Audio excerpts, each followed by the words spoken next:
Magandang gabi po sa ating lahat. Narito ang latest weather update sa araw na ito, January 9, 2024 at sa mga susunod pang mga araw.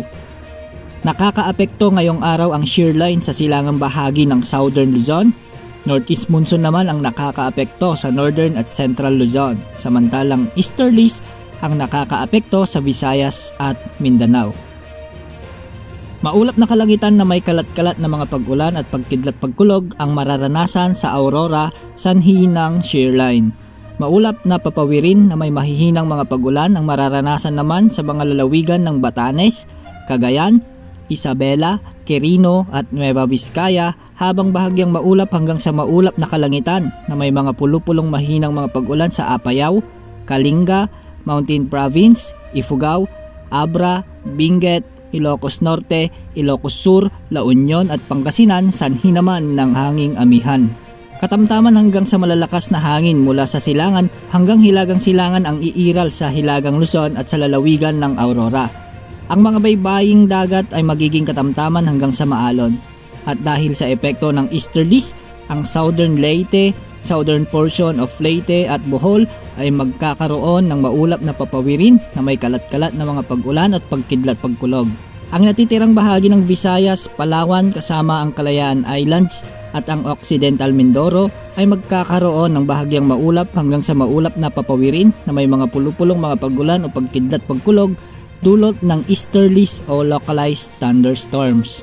Mahina hanggang sa katamtamang hangin mula sa silangan hanggang hilagang silangan ang iiral sa Visayas, Palawan, kasama ang Kalayaan Islands at Occidental Mindoro na may banayad hanggang sa katamtamang pag-alon ng mga karagatan. At dahil nga umiiral pa rin ang shear line o ang salubungan ng malamig at mainit na hangin sa dagat Pasipiko, magiging maulap na kalangitan na may mga kalat-kalat na mga pag-ulan at pagkidlat-pagkulog ang mararanasan sa Bicol Region. Bahagyang maulap hanggang sa maulap na kalangitan na may mga pulupulong mga pag-ulan, pagkidlat-pagkulog ang inaasahan sa Northern Samar, Oriental Mindoro, Marinduque at Romblon.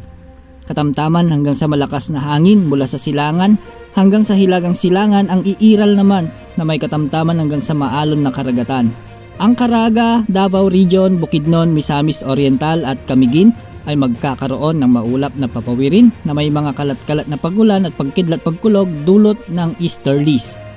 Ang natitirang bahagi ng Mindanao ay magiging bahagyang maulap hanggang sa maulap na may pulupulong mga pag-ulan, pagkidlat-pagkulog dulot ng easterlies o ng localized thunderstorms. Katamtaman hanggang sa malakas na hangin mula sa silangan na may katamtaman hanggang sa maalon na karagatan ang iiral sa silangang bahagi ng Mindanao. Sa ibang dako, mahina hanggang sa katamtamang hangin mula sa silangan hanggang sa hilagang silangan na may banayad hanggang sa katamtamang pag-alon ng karagatan.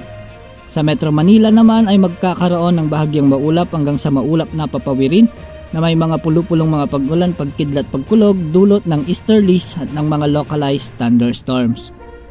Pinag-iingat ang lahat sa banta ng posibleng pagbaha at pagguho ng lupa sa tuwing mayroong severe thunderstorms, lalong-lalo na sa hapon at gabi. Para naman sa mga kababayan nating mga manlalayag at mangingisda, dahil nga sa epekto ng amihan o shear line, magiging katamtaman hanggang sa bahagyang maalon ng mga karagatang sakop ng Eastern Luzon, posibleng umabot sa 1 hanggang 3 metro ang taas ng mga pag-alon. Para naman sa natitirang bahagi ng bansa, magkakaroon ng bahagyang maalon sa mga karagatan na posibleng umabot ng 2.5 meters ang taas. Samantala wala naman tayong inaasahan na sama ng panahon na posibleng pumasok o mabuo sa loob at labas ng ating bansa sa mga susunod na araw. Maging handa sa bawat oras dahil minuminuto ay nagbabago ang panahon. Ito po ang weather update ng bayan. Maasahan anumang panahon.